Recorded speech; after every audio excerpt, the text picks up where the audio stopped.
this week. Okay, guys, you can. Okay. I can stay on for a few more minutes if you can, Graham. I can stay on for uh I I have two more things to say that I want you recorded because Johnny has to go. But I have something for Johnny and I have something for you, and I'll record it with you after Johnny gets off if he has to go. Uh, how long are we John. talking? 10 minutes? No, less than 5 minutes. Okay, I have five But minutes. the one thing for you, Johnny, is um, there's something people don't know. Okay, well, you're looking for those resources, but the mechanics of your mind even thinking of this is a unique selling point. Okay, just like, and again, I'm totally on this guy's bandwagon, so sorry, I drank the Kool-Aid, whatever. Like I said, Veshin's combination of computer science and electrical engineering, but being raised in Malaysia, having a European wife, it's like I. That's the reason that he's so convincing to me. Is like he has a great perspective, not just the actual education or what he's learned from other people. His personal perspective is what's drawing me towards listening to him more. With you, it's like your ability to see that, yeah, I need to find these resources, something that people don't know. That's an insight that other investors may not have. So just I would like you to think about that. Like this is my talent. Like this, I for whatever reason I know that there's something I should be going out there to get, and that's a selling point for you as well. Is Johnny looks deeper. Johnny looks deeper than most investors. Johnny always wants to figure out a different thing to look at. Like that's why Johnny's better than most investors because he's looking deeper. He's looking at things differently. So whatever resources you end up finding, great. But as far as a selling point, I think that's a really great selling point for you. Is like I'm always looking deeper. I don't know how you could Okay. translate that because in a way it's kind of a little cheesy to say that, but in a way it's something that I think your clients should know. Like my clients know, like I'm an over nurturer. Like if anybody has any tiny ache or pain, I'm like, what's going on? I'm like a mother hen. And they see that. So that's a selling point for me. It's like I over nurture. It's like I want to know every little ache and pain you have. And they know that, and that's I care. And again, that's cheesy too, but it's true. So that's just what I wanted to say to you. And I think. Graham, Sorry, again, I just want to say that I think that's a great yeah, observation. Anyway, continue. yeah. Graham, again, I'm going to go back to Veshin and what he was saying. It's like you're not satisfied, and that's what that was one of the points of that presentation. Is you separate your happiness from your goals. Like you don't attain more happiness from gaining more goals. It's like be happy in what you're doing right now. And like you're saying, like it was hard for you to come into work. Well, I was happy going into work, and it wasn't because of what I just learned from him. Like I'm always happy going into work. Um, I've attained that amount of happiness. I don't want to be stressed out that I'm not getting to my goals. That's where my process breaks down. But that's what he says. Like the main thing is to be happy in the moment, but separate your ability to be happy from the long-term goals that you may have. So you should be happy every day when you wake up and doing what you're doing. And I understand the whole vacation to go back to work thing because a lot of people go through that. I just don't. And again, but that's more my introversion. Like I'm happy being back in my own space again. Yeah. Are you happy when you're lying on your back lifting the bar? Is that happiness? Yeah, like when I'm working out, I'm back to a point where I'm in good enough shape where I'm happy working out. Like every aspect, I'm getting more happiness back. Um, the biggest thing, the biggest takeaway I'm getting from Vision is the happy, and this from the other book too. Is like you have to be happy, and this is a why from ET as well. Again, like you said, it's different motivational speakers say it different ways, but it's the same thing. Being happy with what you're doing in the now, not worrying about if you're successful enough for your family, if you're successful enough for anybody but you. If you're happy doing what you're doing in the now, that's enough. Like you are enough. Like with ETs, you matter thing. It's like you are enough right now. Like don't beat yourself up because you're not making 3 times as much as you want, even though that's a goal. You know, be happy with what you're doing right now. So yeah. Johnny, what's happiness for you in your business model? I think for me in my life is progress. I think whenever I'm progressing, learning stuff new, I think that's kind of why I know that I'm built for this because I love to research. I love to learn new things. So anytime I'm making progress and yeah, I guess one is progress, two is winning, and then number three is really is seeing that gratification for people. Even though I said I don't really get it a lot in the whenever I meet with people, which is not often, I do get gratification. So I think those three things. Yeah, I don't know. Maybe it's just the week this week because I dragged myself in on Monday, like going, let's get into things. My first client, his best friend died. My next two clients lost their babies, and in Oh, that was all in like oh, the first day back on Monday, and oh, I was just like, what is going on? Yeah, oh. and then I didn't feel like coming into. There was like I just took Tuesday off. I just canceled everything on Tuesday and said I was just like I'm not even gonna. I'm gonna take a day off and then restart on Wednesday, right? Because I was just like, whoa, this is karma. I don't want to push through this. Just gonna let it all rest and settle. So maybe it's just the week it is this week. I don't know. So sometimes Johnny, it's like that.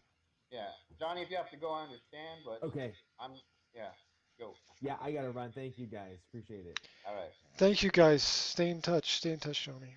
Okay, for sure. Okay. Cheers. Peace. My question to you, Graham, is why did their loss bum you out to the point where you had to close? And why? Probably because I was slow to start and not had a lot of energy, and it's like I don't know if say you're slow to start a race, yeah, and then you go into the race and you're running, and so you pick up a pain in your knee and you're like, okay, I'm going to run through the pain in my knee, and then you pick up a pain in your chest and you're like, oh, a pain in my knee and a pain in my chest, and it's like you keep running and then you get a headache and it's just like, okay, I get it, right? It's just slow down, take a step back, reset, reorganize, re that that's it. Sort of reset, reorganize. Did they all three still come to the recession, or did they just say I'm canceling because of these situations? Two of them came. Okay, well, that would for me that would motivate me even more to want to work. It's like through all that stuff, they still want to come see you, and that would be Ye- motivating for me instead of having to close. It's like, oh, I can't deal with this. It's like, no, they come with everything, like I said, with the cancer and the deaths and all that stuff, and they still want to come and work out. And it's like I'm doing something that's helping them process whatever stress they have in their life. I have to be open. I'm not going to close. Like, why did you want to close? Because it was too much for you. Um, it was there was like this whole outpouring to me of things, and Yeah. I was like, I don't want to take this on and then throw it back out at another group of clients. And there was another reason as well, which is that um, I wanted to spend some time with my family as well, and I was just like, I'm not gonna try to force myself to do the work when I have I just gonna I just decided to have a family day. I was just like I'm just gonna have a day with my family. It just made me reflect on what was important to me. And it was like, are these clients more important and the work more important, or is my family more important? It's like, okay, I'm just gonna have another day. I'm gonna have another day with my family before I throw myself back into the grind. Well, that's where we're completely different because I feel like that's part of my calling. Like I deal more directly with health, and when I was working in physical therapy, that's something that we like, stroke patients and paralysis and all this stuff. So knowing that I contribute to their quality of life is important to me. Like not everybody can do that, um, and I think with you it's the same way. It's like I feel fortunate because yeah, it's like if it's people have do you have a passion for what you do? Is it a calling? Is it this that? And for me, it's like yeah. Um, I just feel like you're burnt out on what you're doing. Yeah, I said that 2 weeks ago, 3 weeks ago. I said that I, I was ill. Remember I was ill, Yeah, and I said that that's part of the burnout, and I was just stumbling through until I finished all my obligations and could take a week off, and that was total burnout. My body completely burnt out. I was like sick for 3 weeks. yeah, So so then I took a week off and recovered and enjoyed the recovery.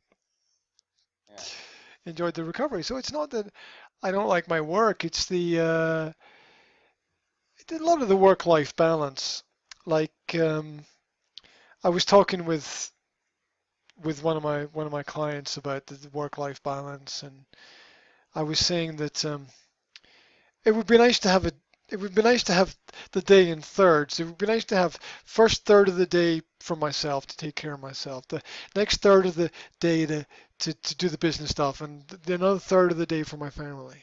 It would be nice if the day could be divided equally into that, but that doesn't seem a viable option at this moment in time. Although it is a possible long-term option, but I'm looking 2 or 3 years down the line to organize that, which is sort of one of those things, right? It's one of those long-term goals, which is gradually build up to this point where this can be done effectively and practically, where I can have the first third of the day for my personal development for me, the third of the day to help my clients and my customers, and a third of the day for my family. But um, I don't know. Maybe that's just too idealistic. I don't know. no, I mean that's completely like I said. I used to work 6 days a week. Well, I used to work 7 days a week before I got married, but because I could. Then I moved to 6 days a week, and now because we have children, I moved to 4 days a week. And it was tough to do, but again, it's like not everything falls apart. It's people adapt, and you do lose some clients, and you gain more that see your hours, and they're fine with that. But a life coach that has to take a day off because people came in and told them what was going on in their lives. Um,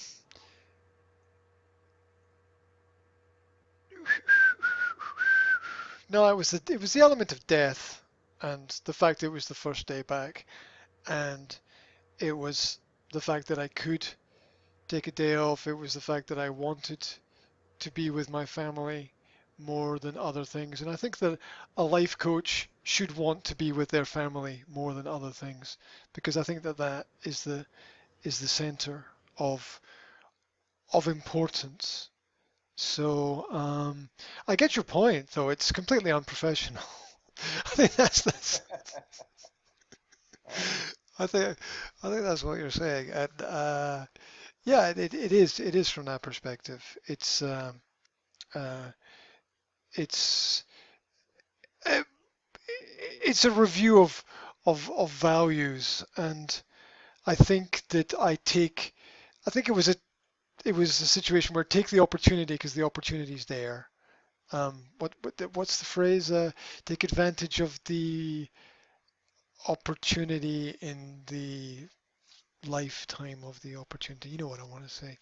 So, not sure when there will be in the near future another chance to have a day during the week when I can do those kinds of things. So, I don't know if you had a chance to go through the conversation I had with Johnny last week. It's pretty long. We did like the 2 hour session, and there was um, there was quite a lot of sort of personal development stuff that came out during that. It was much less about business and more about just personal growth, I think. And I don't know.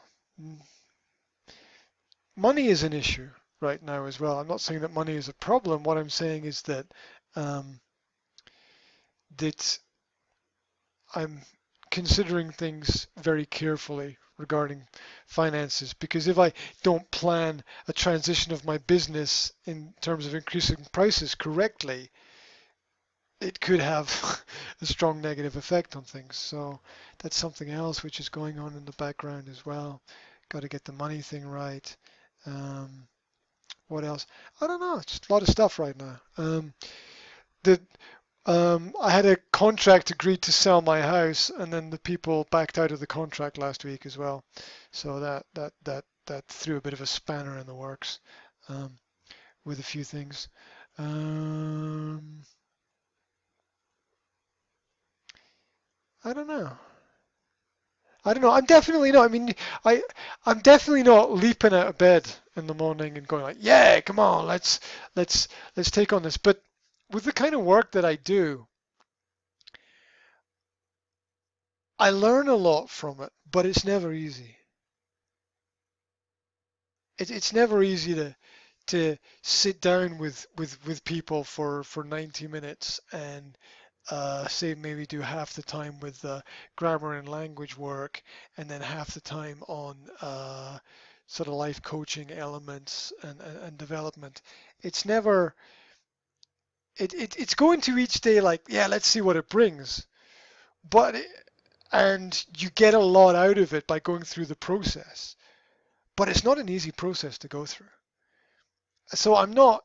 It's not in the sense of, yeah, I love my training. I love I get into it so much every time, and it's part of the training that has to be a grind.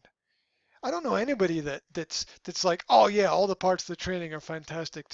You there's there is an element of no pain, no gain in terms of putting effort into things because it can't be easy. Because if it was easy, everybody would do it all the time and nobody would have any problem. So there's got to be an element of toughness in everything that everyone has to work their way through. And I think that's part of what the growth comes from. The growth comes from putting yourself through something that you don't necessarily want to do, but you know you need to do. Yeah. So, Did again? I go back to that two terms. Two terms for overcoming pain. I'll have to look them up and give them to you again. Um, I have to go, but that's okay. what I wanted to talk to you about. I just feel like, and yeah, I see that you've been burnt out, but it sounds like you've been burnt out for a while, and it's just like I don't see the passion. Like I said with Johnny, Johnny gets an idea or research, and he gets that passion. And I think with your marketing materials, your pricing tables, and doing all the sending the letter out, I think you had a passion for getting more organized for a while. But I think once you got more organized, you toughed out getting the book published, and it just seems like the day-to-day process of running your business is just a grind right now. Um, I can't say no to that. I don't think it's 100% yes, but I definitely can't say no to that. So there is something there. I'll tell you what I'll do. Choking on my coffee. Um, uh, I'll think it through, and maybe we'll find some extra time next week where we can have a little Yeah, back and forward on it, and see if we can iron out some of the elements that are going on there. So yeah. I know for me, like I love what I do, but I hate the drive. It's like, why am I still like we've talked about this? Why am I operating a business 50 miles away from my house when I don't have to? Yeah, it's a better place as far as the amount of people I can get, but that shouldn't be the reason, you know. And that's the only thing I'm still struggling with right now. Like I was happy there, but the drive, it's not necessary. And that's something that I have to face. But then it's all these relationships I have, so it's not an easy thing to deal with. So I'm processing that. So there's always something. All right, I need to go. okay, thank you very much. I appreciate the extra time that Yeah, you put in to asking stuff, and I'm glad I was able to. I'm glad I was able to cheer you up.